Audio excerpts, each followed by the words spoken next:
used to think people were safe as long as you knew them long enough, as if time could turn anyone into something harmless, but I was wrong in ways that still shake me awake at night.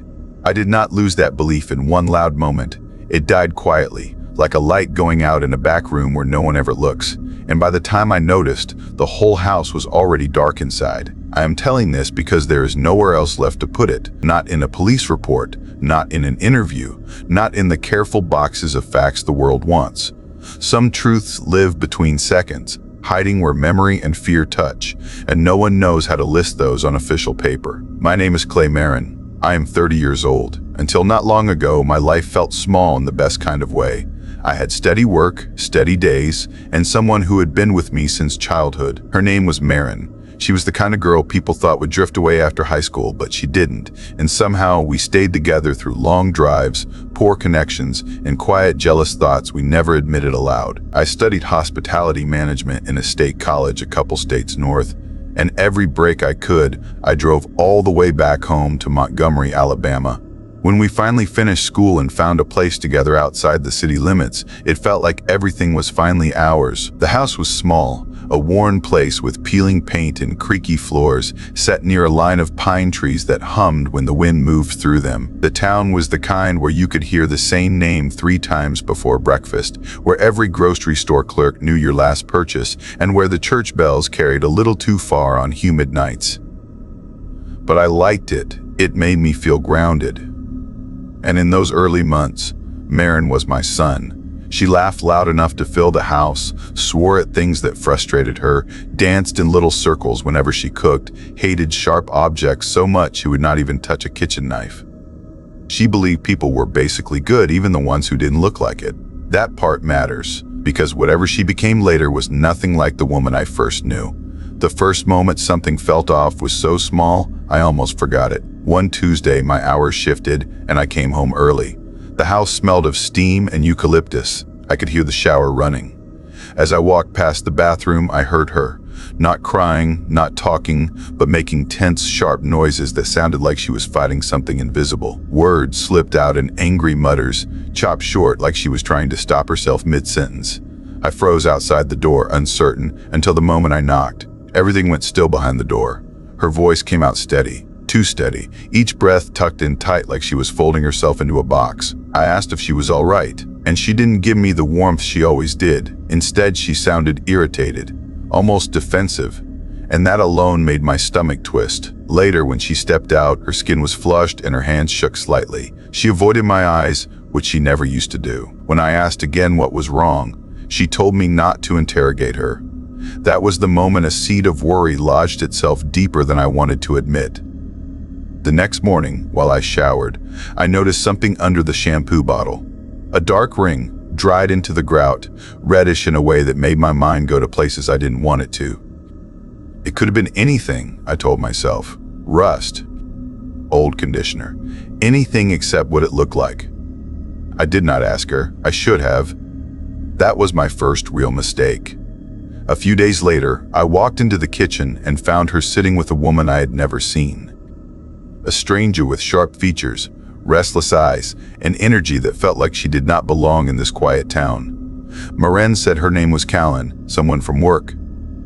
Callan stared at me like she was studying something broken. They had a laptop open, but the moment I stepped close, Marin snapped it shut, the movement too fast, too controlled.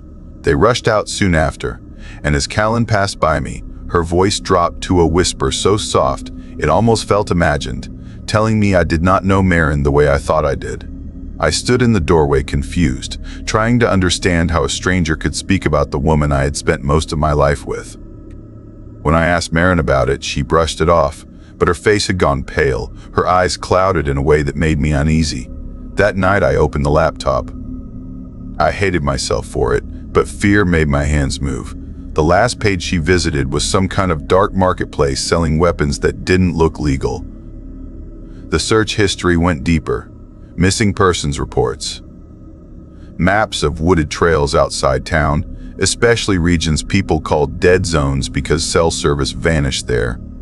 Online posts about people who disappeared without much notice, drifters, men with long histories of hurting others, cases that had gone cold. My hands trembled on the trackpad. This was the same woman who once cried because she accidentally stepped on a cicada. I could not make the two versions of her match.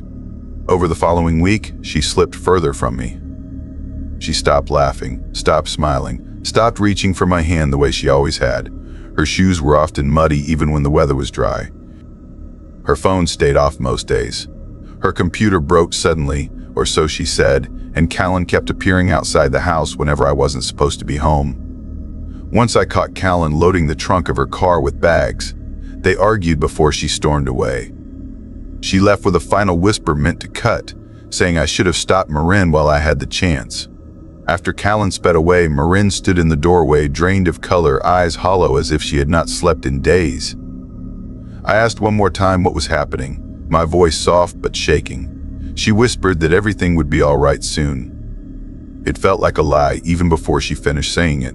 I kept thinking about her eyes. They didn't feel like hers anymore, not at all.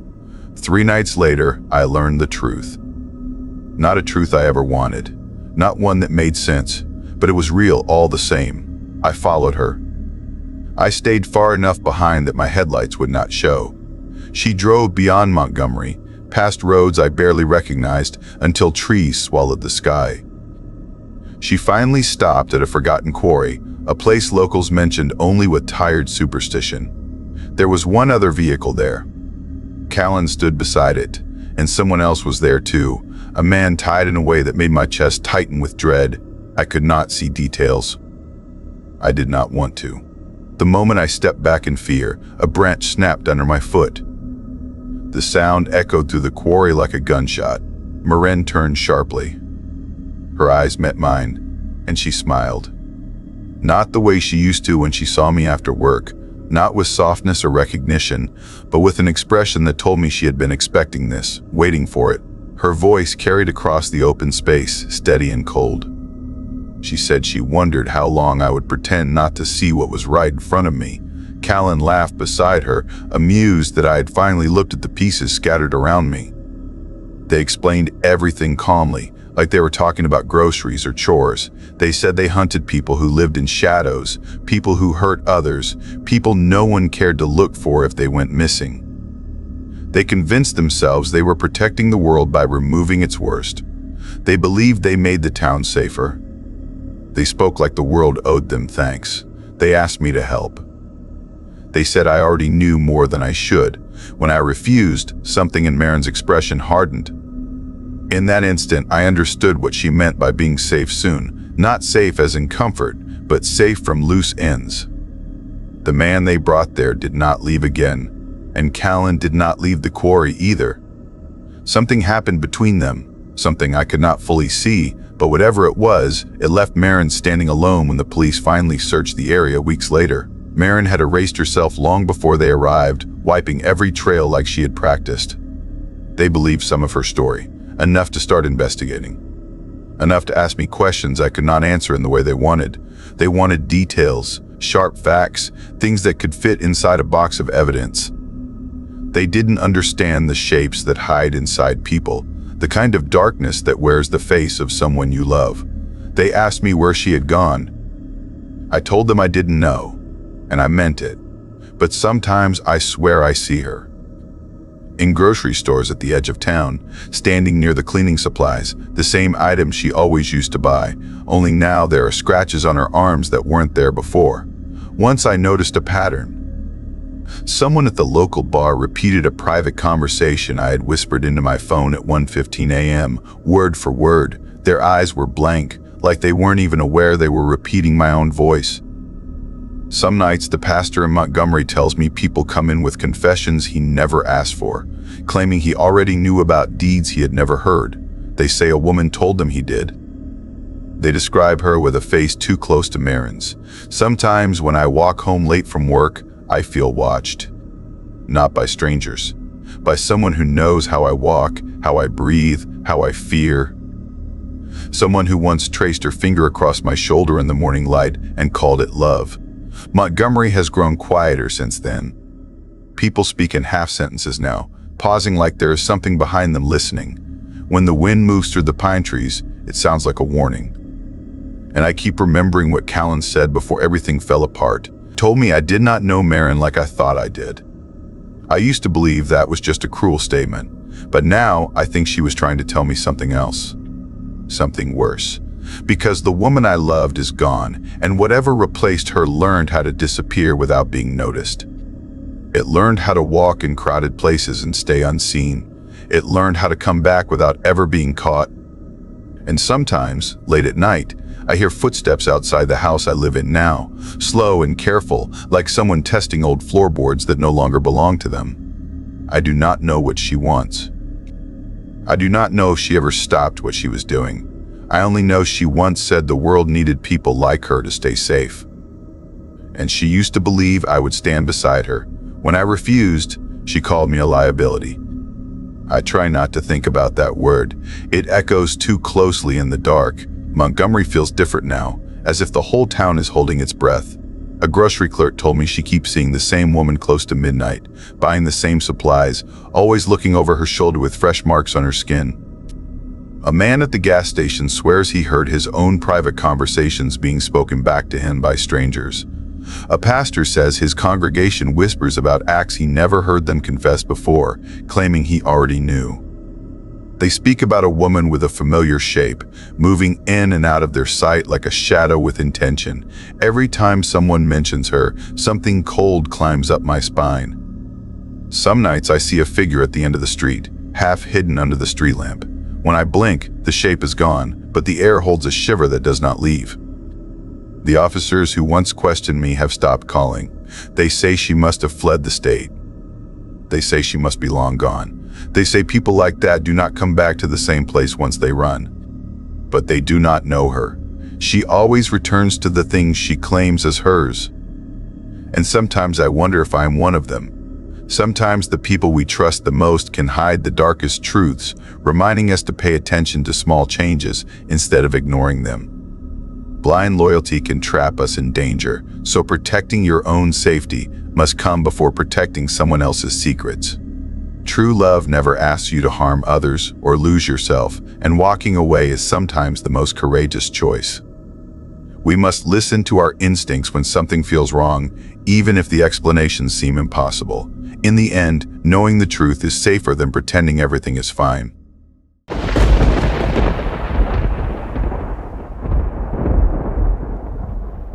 I used to believe that small towns whispered their secrets only when you listen long enough, but I learned too late that some places do not whisper at all. They wait, they watch, they bend toward you the moment you settle in like something hungry beneath the dirt. I never planned on ending up in Birmingham, not even close.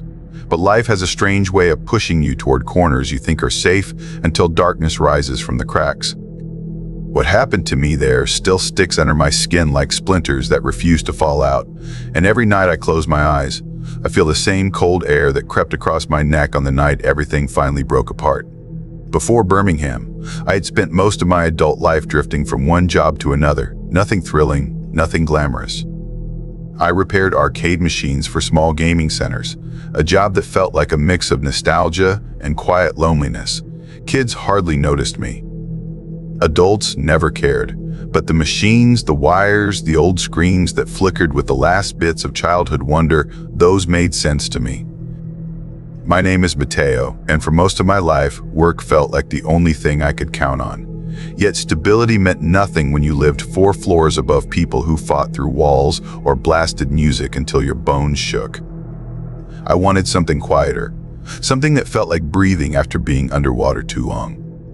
So when I found a modest house on the outskirts of Birmingham, tucked at the edge of a neighborhood called Willow Bend, I convinced myself I had finally stepped into a gentler chapter of my life.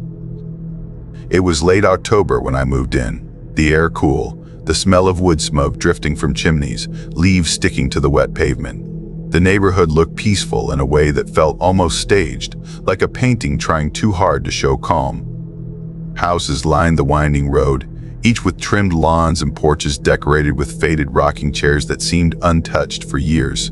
Dogs barked from behind fences, but I noticed something odd even on day one. People watched quietly through windows but rarely stepped outside.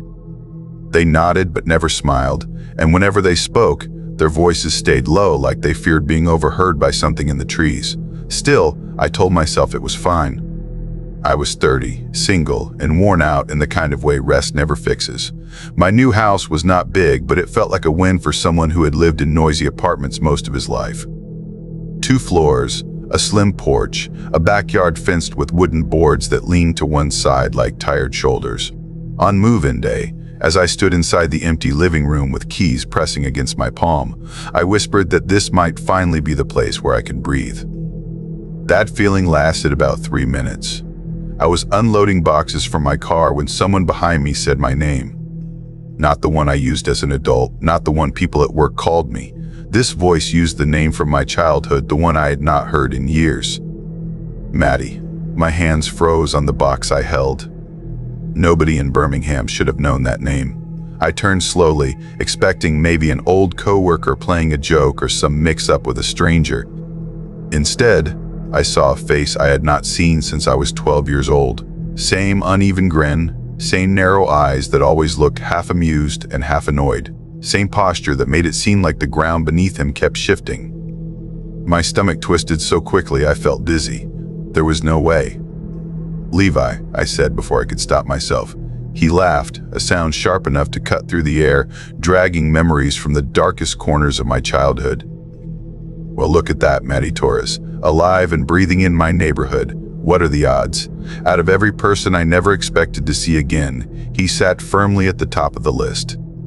We had grown up on the same street back in Louisiana when the buildings were cracked and the nights were loud, and kids played outside not because it was safe, but because nobody could afford to stay inside.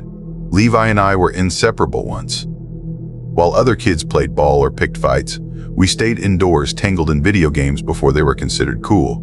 We sat cross-legged on the floor, controllers heating in our hands, arguing about whose turn was next with the seriousness of soldiers debating strategy.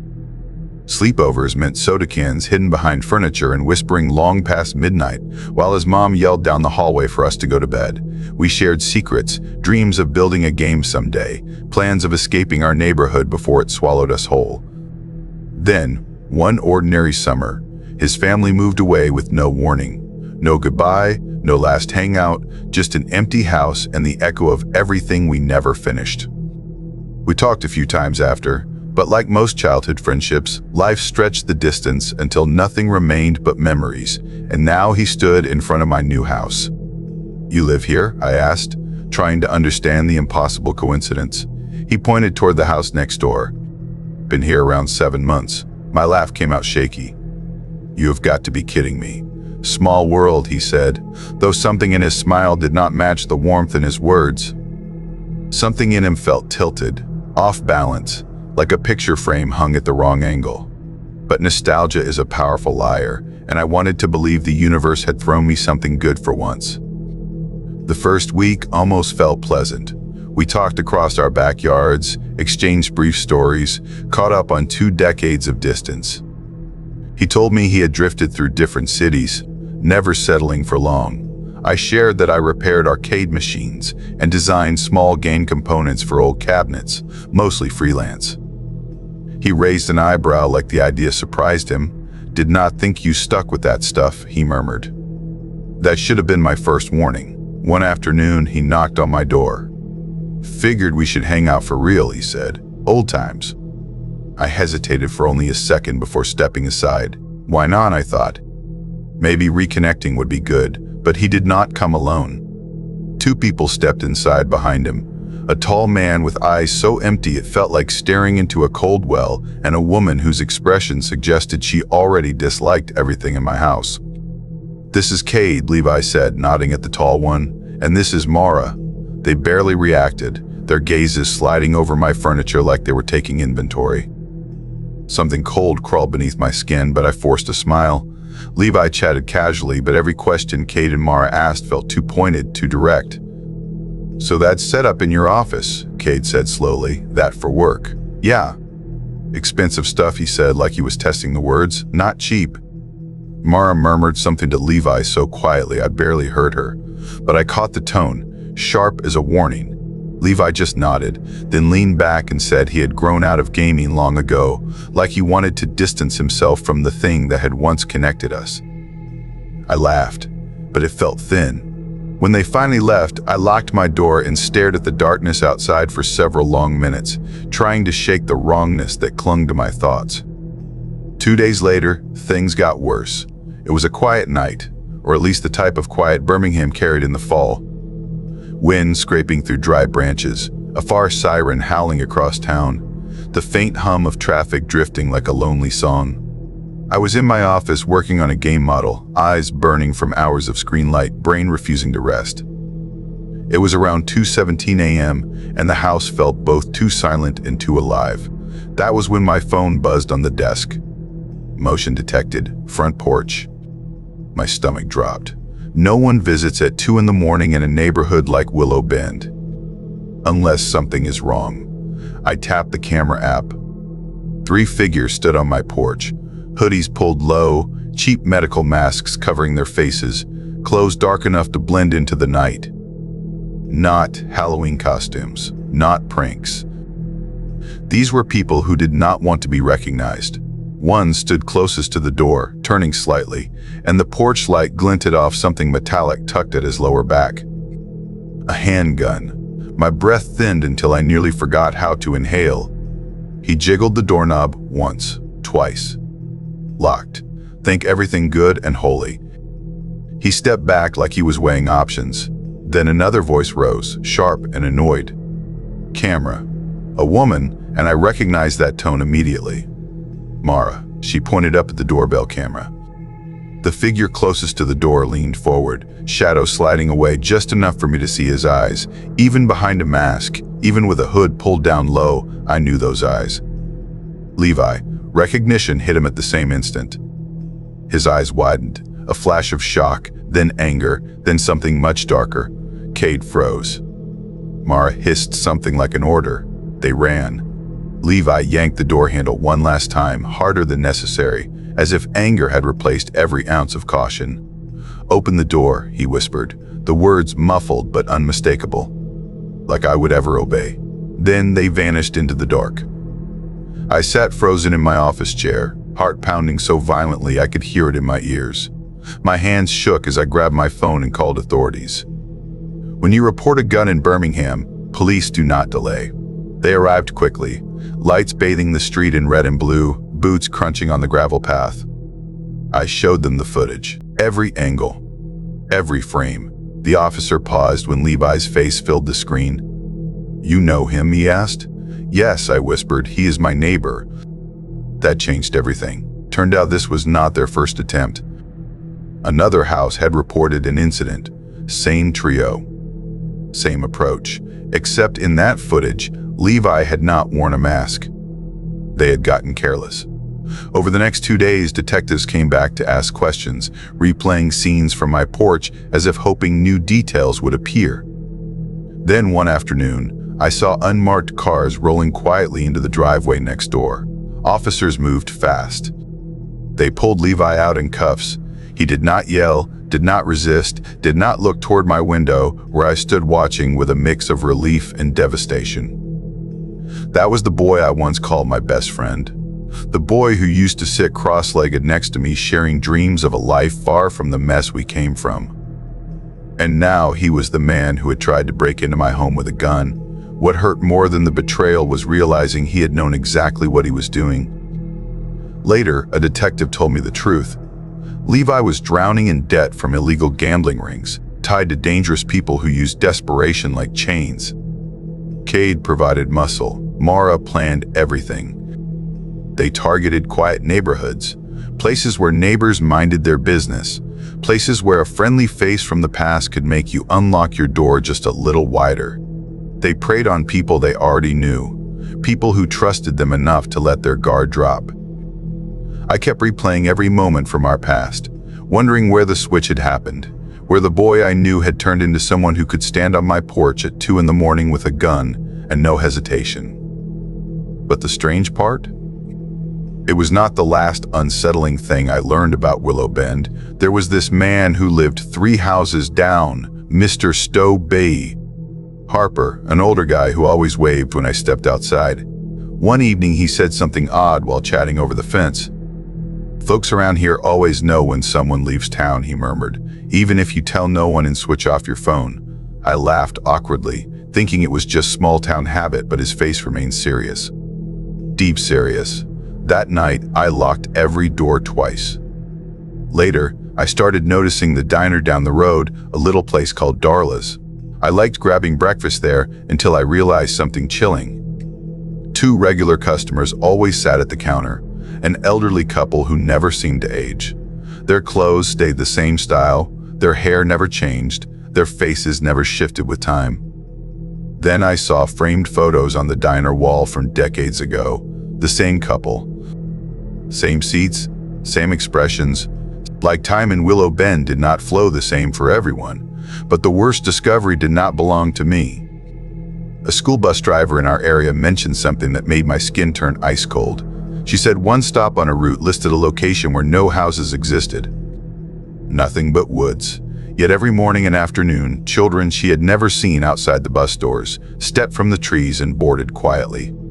She never saw them walking home, never saw their parents, never saw footprints, only shadows slipping between the trunks. Willow Bend had too many secrets, and they pressed against the edges of reality like something waiting to rip through.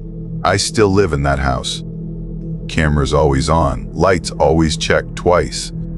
Sometimes late at night, I stare at the empty driveway next door and remember the boy Levi used to be, controller in his hand, laughing like the world could never twist him into anything cruel. But Birmingham, like every small town, does not change people. It reveals them, and sometimes it reveals things far older. The story teaches that trust should be earned, not given, especially when the past tries to walk back into your life wearing a familiar face. Even people who once felt safe can change in dangerous ways, and nostalgia can blind you to warning signs you should never ignore. The lesson is to always protect your boundaries, pay attention to your surroundings, and listen to your instincts when something feels wrong. The story also reminds us that quiet places are not always safe places, and that danger can hide behind calm streets and friendly greetings. Being aware, staying cautious, and securing your home are not signs of fear, they are signs of wisdom.